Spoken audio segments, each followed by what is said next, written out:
तो इस वक्त की बड़ी खबर सरकारी कर्मचारियों को लेकर सामने आ रही है। रिटायरमेंट पर एक बड़ा अपडेट सामने आया है, जिसके मुताबिक साल में अब से 2 बार कर्मचारी जो है रिटायरमेंट हो सकते हैं, क्योंकि बदले नियमों से अब कर्मचारियों को फायदा होने की उम्मीद है। पूरा अपडेट आपको बताएंगे कि आखिर क्या है नियम और कैसे इसके जरिए जो है सरकारी कर्मचारियों को फायदा हो सकता है। पूरे वीडियो के लिए आप बने रहिए। दरअसल केंद्र सरकार के कर्मचारियों के बीच इन दिनों 2 मुद्दों की चर्चा सबसे ज्यादा हो रही है।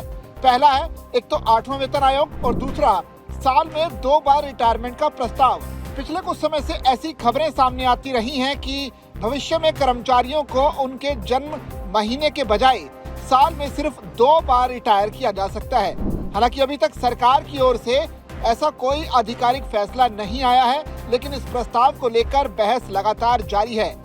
All India NPS employee federation के राष्ट्रीय अध्यक्ष डॉक्टर मनजीत सिंह पटेल का मानना है कि अगर ऐसा नियम कभी लागू होता है तो इसका सबसे बड़ा फायदा कर्मचारियों को मिलेगा। आइए आपको 7 महत्वपूर्ण सवालों के जरिए समझाने की कोशिश करते हैं कि कैसे कर्मचारियों को इस बदले हुए नियम से फायदा हो सकता है। पहला सवाल, साल में 2 बार रिटायरमेंट वाला प्रस्ताव आखिर आया कहां से, है क्या इस प्रस्ताव में? दरअसल जो मौजूदा व्यवस्था उसमें कर्मचारी अपने जन्म महीने के आखिरी दिन रिटायर होता है, यानी जिसका जन्म जनवरी में हुआ है वो जनवरी में और जिसका जन्म अगस्त में हुआ है वो अगस्त में ही रिटायर होता है। प्रस्ताव ये था कि कर्मचारियों को 2 ग्रुप्स में बांट दिया जाए। जनवरी से जून के बीच जन्मे सभी कर्मचारी 30 जून को रिटायर हों और जुलाई से दिसंबर के बीच जन्मे कर्मचारी 31 दिसंबर को रिटायर हों। हालांकि अभी तक ऐसा कोई नियम लागू नहीं हुआ है। दूसरा सवाल, क्या सरकार ने इस प्रस्ताव को मंजूरी दे दी है? ऐसी खबरें पहले जरूर वायरल हुई थी, लेकिन उन्हें अभी तक सरकार की तरफ से कोई आधिकारिक संकेत या दस्तावेज नहीं मिला है, जिससे लगे कि इस योजना का काम चल रहा है। करीब 1 साल से ये चर्चा चल रही है, लेकिन अभी तक इसे लेकर कोई ठोस कदम सामने नहीं आया है। इसलिए फिलहाल इसे सिर्फ एक प्रस्ताव या चर्चा के रूप में ही देखा जाना चाहिए। सवाल नंबर 3, अगर ये नियम लागू होता है तो कर्मचारियों को क्या फायदा होगा? जवाब यही है कि सबसे बड़ा फायदा अतिरिक्त सेवा अवधि का होगा। मान लीजिए किसी कर्मचारी का जन्म जनवरी में हुआ और वो 60 साल का हो गया।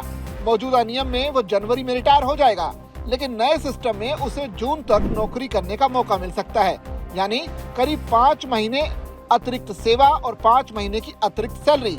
इसी तरह अलग अलग कर्मचारियों को उनकी जन्म तारीख के आधार पर कुछ महीनों का अतिरिक्त लाभ मिल सकता है। यही वजह है कि कर्मचारी संगठनों के लिए यह प्रस्ताव काफी आकर्षक माना जा रहा है। सवाल नंबर 4 कि क्या इससे सरकार पर आर्थिक बोझ बढ़ेगा? इसे सिर्फ बोझ के नजरिए से नहीं देखा जाना चाहिए। अगर अनुभवी कर्मचारी कुछ महीने और काम करता है तो सरकार के लिए काम ही करता रहेगा। दूसरी तरफ अगर उसे पहले रिटायर किया जाता है तो उसकी जगह नए कर्मचारी की भर्ती करनी होगी और उसे भी वेतन देना पड़ेगा। अतिरिक्त खर्च उतना बड़ा नहीं होगा जितना कि अक्सर बताया जाता है, बल्कि अनुभवी कर्मचारियों की सेवाओं का फायदा भी सरकार को मिलता रहेगा।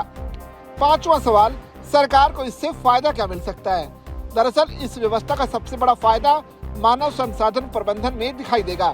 अगर सरकार को पहले से ही पता होगा कि जून में 1.5 लाख और दिसंबर में 1.5 लाख कर्मचारी रिटायर होने वाले हैं, तो भर्ती प्रक्रिया, बजट और विभागवार योजना बनाना काफी आसान हो जाएगा। इससे सरकार समय रहते भर्ती विज्ञापन जारी कर सकती है और खाली पड़े पदों का बेहतर प्रबंधन भी किया जा सकता है। इसे बेहतर गवर्नेंस की दिशा में एक बड़ा कदम माना जा रहा है। सवाल नंबर 6 कि हर साल कितने केंद्रीय कर्मचारी रिटायर होते हैं? जवाब है, केंद्र सरकार में करीब 55 लाख कर्मचारी हैं। इनमें बड़ी संख्या एनपीएस कर्मचारियों की है। आने वाले वर्षों में हर साल लगभग 3 लाख केंद्रीय कर्मचारी रिटायर हो सकते हैं। अगर साल में 2 बार रिटायरमेंट का सिस्टम लागू होता है तो करीब 1.5 लाख कर्मचारियों का रिटायरमेंट जून और दिसंबर में हो सकता है। इससे खाली पदों और भर्ती की योजना को लेकर स्पष्टता बढ़ेगी। और आखिर में 7वां सवाल, 8वें वेतन आयोग के बीच यह मुद्दा इतना अहम क्यों है? दरअसल 8वें वेतन आयोग को लेकर कर्मचारी पहले से ही वेतन, पेंशन और भत्तों में सुधार की उम्मीद कर रहे हैं। ऐसे समय में अगर रिटायरमेंट सिस्टम में बदलाव होता है तो इसका सीधा असर लाखों कर्मचारियों की सेवा अवधि और आय पर पड़ सकता है। अगर सरकार कभी इस मॉडल पर विचार करती है तो ये कर्मचारियों और प्रशासन दोनों के लिए लाभकारी साबित हो सकता है। कर्मचारियों को अतिरिक्त सेवा का अवसर मिलेगा, जबकि सरकार को भर्ती और संसाधन प्रबंधन में आसानी होगी। हालांकि केवल ये चर्चा का विषय है, इस पर अभी तक कोई भी रिटायरमेंट का फैसला नहीं हुआ है।